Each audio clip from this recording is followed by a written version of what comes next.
had to talk to someone. I told Barry everything. He thought I was certifiable, but when he heard about the manuscript, I had him. The fact that I'd written something, even if I couldn't remember it, was enough for him. He smelled money. And he believed that Alice had been kidnapped. Anything beyond that was another story. I had a midnight appointment with the kidnapper in a place called Lover's Peak, somewhere in Elderwood National Park. The plan was to rent a cabin. I don't like it, Al. I don't like any of it. It's not good. In fact, it's the absolute opposite of good. Mr. Wake! Barry, you found him. Hi, Rose. Oh, wow. I was just thinking about you, too. Great. I was just bringing Rusty some coffee. He's on the balcony, looking after Max. Poor thing. I really need to go. Great to see you again, Mr. Wake. Later! Who's Max? What an airhead. Jeez, Mr. Takes a swing at everybody. This is not her fault. She's a very nice girl, and, more importantly, Wait here. Easy there, boy. I'm almost done. Hey, Rusty, right? You rent cabins. Oh, Mr. Wake. I'd shake your hand, but mine are kind of full here. Actually, I'm sorry about this. Would you mind grabbing the registration form from the desk? It's just across from Bucktooth Charlie. Okay, sure. Seriously, Al. What you were saying in the car? just listen to yourself. What, you shot a guy and his body just disappeared? When was the last time you slept? What, are you high? Have you been drinking?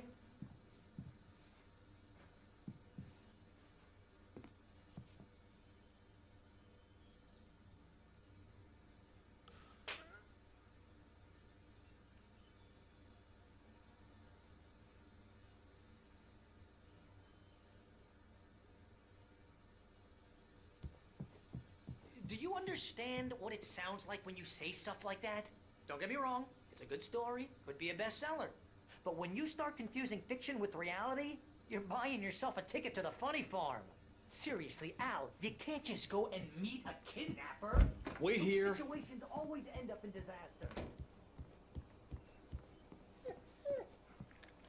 I think this is the form you wanted. And here are the keys. Okay, you're all set, Mr. Wake. Glad to have you staying here. Thanks. Can you tell me how to get to Lover's Peak? Oh, sure. It's at the end of the nature trail. Just follow the paths, you'll get to it eventually. It's an easy walk. Nice spot, too.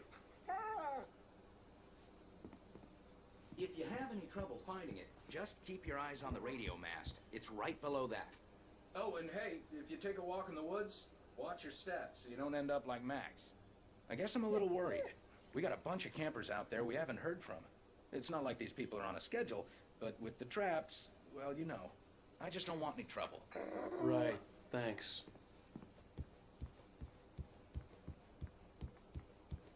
You gotta talk to the cops. She's my wife, and it's my call. Can we talk about this later? No, this whole thing, listen, you hit your head. I mean, geez, Al, come on. You gotta understand how crazy all this sounds. If you're trying to pull a joke on me, freak me out, it's working.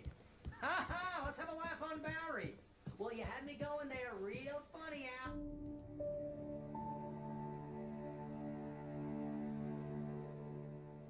That's just crazy talk, Al. Al. Al? We should go to the sheriff or call the FBI. Damn it, Barry, they'll kill her. This is not a goddamn debate, Barry. I'm going to Lover's Peak. He said to come alone. Okay then. I understand. You're my best friend, and I'm worried that you're not right in the head. Tell me what to do to help, and I'll do it. You stay here, and if I'm not back by morning, call the cavalry.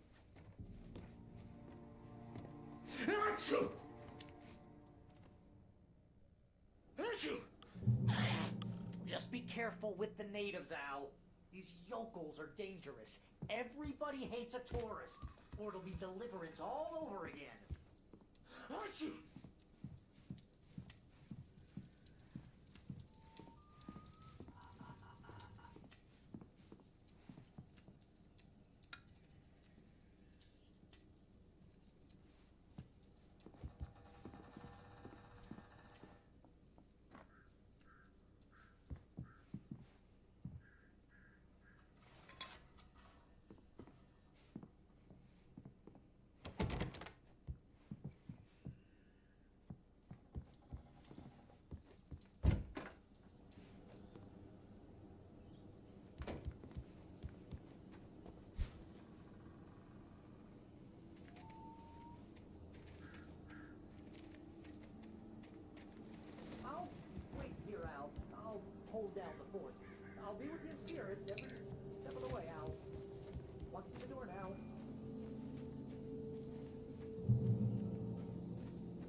Barry had never gotten along with Alice, but he knew Alan loved her with an almost frightening intensity.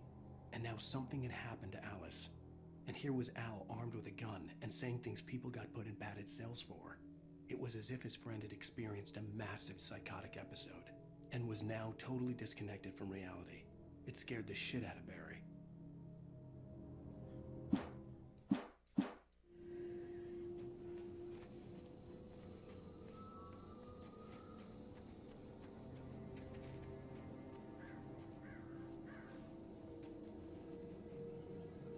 Barry had the keys to the car he rented. It wasn't a long walk to the visitor center, and it wouldn't be any use to me in the forest. I knew I should have gone to the cops. This wasn't the smartest thing I'd ever done, but I was still angry with Barry for trying to talk me out of it. These people had called me right in the sheriff's station. The cops wouldn't scare them, and they had Alice.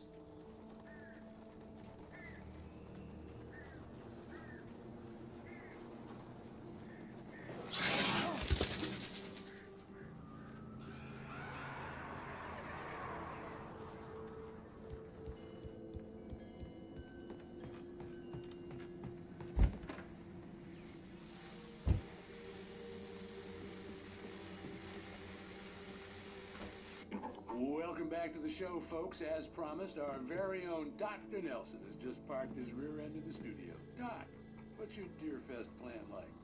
My plan? You make it sound a lot more organized than I ever seem to manage.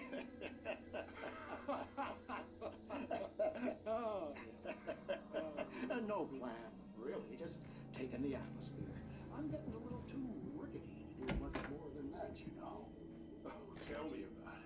No sack race for us older gentlemen, huh? Yes, exactly, but I'm going to check out the body of it. And one of the far cut.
Crime and punishment. The cancer and cure of civilization. But some crimes are impossible to punish, especially in Night Springs. Tonight's episode, The Man in the Mirror.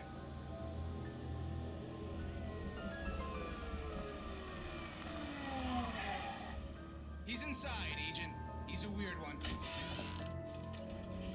So, you're confessing to killing that guy, huh? Why? Had it coming? Yeah, but why would you do that? I mean, you're a nice guy. Normal. Took a kid to a soccer game. So how come at the game, you pick a guy and, quoting from the arresting officer's report here, assault the victim's head area repeatedly with the weapon of choice being a pair of bare fists? Wow, that sentence really flows, huh? Maybe you're not the literary type. Okay, so you mess him up. But why? Who was that guy? We couldn't ID him. Why would a guy like you do him like that? I didn't like his face? Well, you must have hated it, because you really went to town there. I mean, there's no way to tell what he looked like. No ID on him either. That must be difficult. But then we ran the fingerprints. Got a match. Your prints. Identical. Huh, how about that? Your son said you were wearing a white shirt when you took him to the game. The white shirt is on the dead guy. It's plenty red now. You won't get away with this. Do you really think that's in any way relevant to me? I had plenty of time to talk to my boy before the cops arrived, you know? He won't stop screaming, am I right? You think he's ever gonna be okay? I left my mark. Believe me. You bastard. What? You gonna shoot me? What's the point? I'm going to prison. You got me. I don't understand any of this. And you never will. Don't worry. Maybe you'll see me again, Agent. Maybe in the mirror.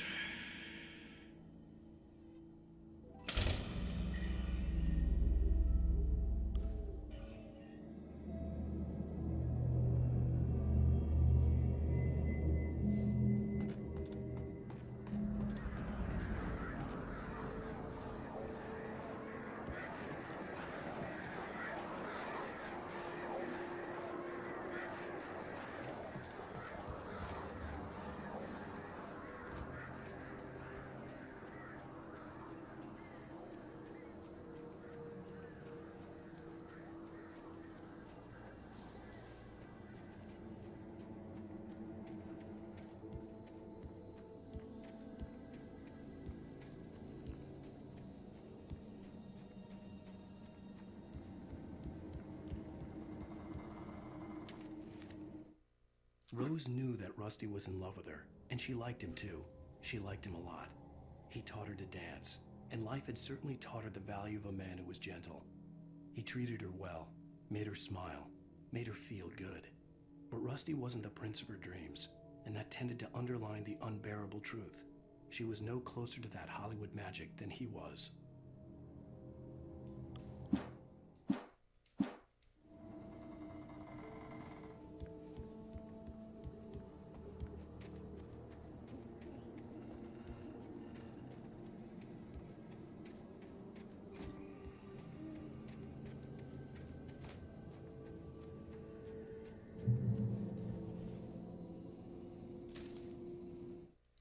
The air in the visitor center was heavy with an awful smell, as if some rotten drowned thing had crawled up from its grave. Rusty kept coughing blood. My eyes were drawn to the twisted shape of his broken leg. The attack had been vicious. Max whined in his cage. Rusty's eyes were wild with fear and terror. He gasped. "Mr. Wake, it happened just the way it was on that page."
Mr. Wake?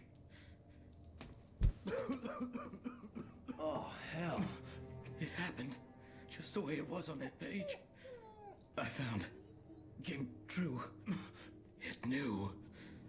So dark. It'll come back for me. You must... The lights in the office. I have the key. Okay, Rusty. Hang on. I'll be right back. Whatever did this couldn't be far.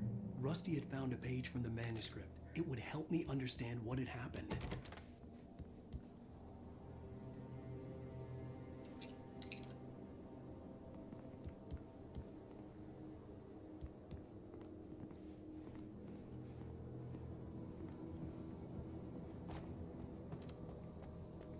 The only way to make sure that Rusty was safe was to get the power running and the lights back on.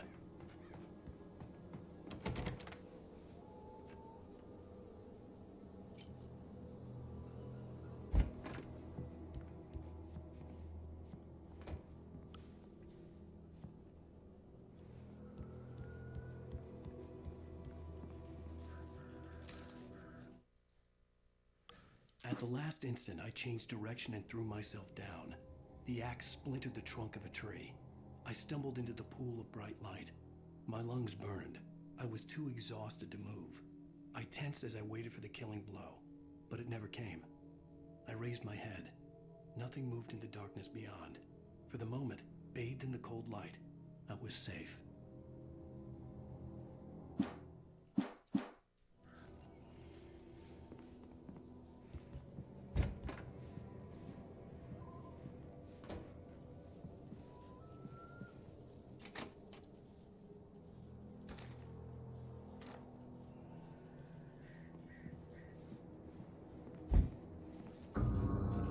I was too late. Someone had destroyed the circuit breaker. There was no way to get the lights back on. Rusty! Rusty!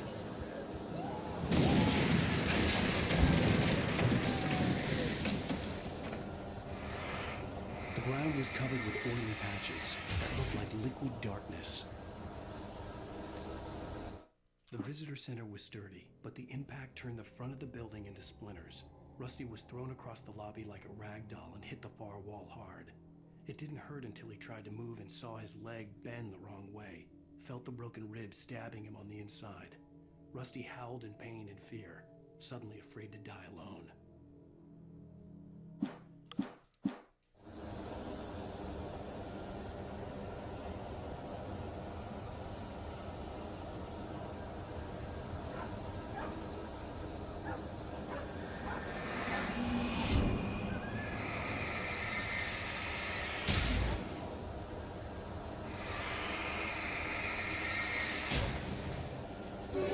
Just need hunting licenses.